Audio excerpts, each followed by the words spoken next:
It's an elimination game for one SEC team and a trip to the conference championship game for the other. That's what's on the line when Ole Miss will head to Athens, Georgia to take on the Bulldogs.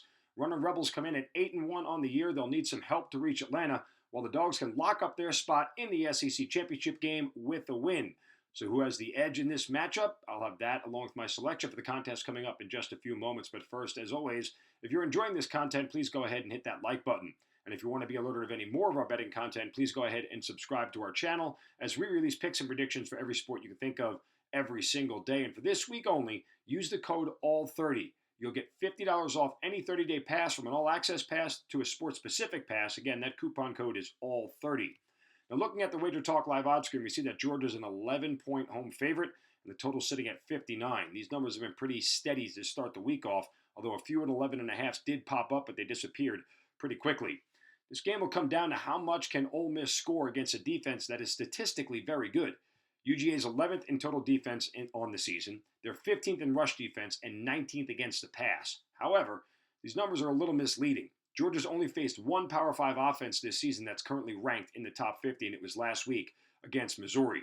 The Dogs have also not allowed any team to score more than 21 points in a game this season. The 363 yards they allowed to Missouri last week was the most of any opponent on the year. Ole Miss is the best offense UGA will see until the college football playoff. They're 12th in the nation at 479 yards per game.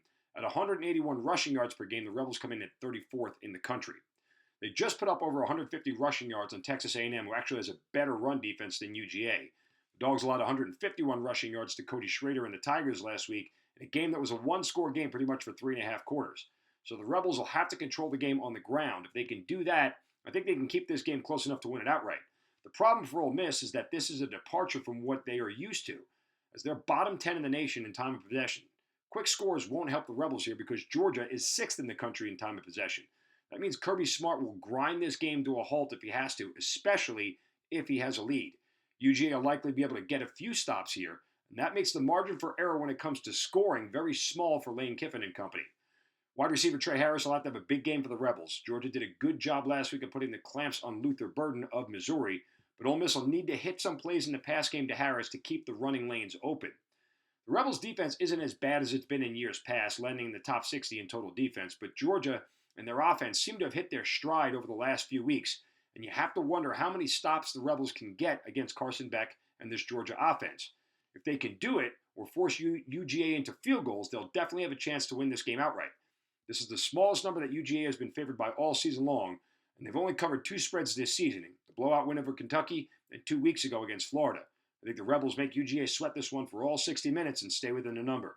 If you're interested in more trends, game breakdowns, and picks, go ahead and check out this next game video. And again, use that code ALL30. You'll get $50 off any 30-day pass from all access to a sports-specific pass. Again, the code ALL30.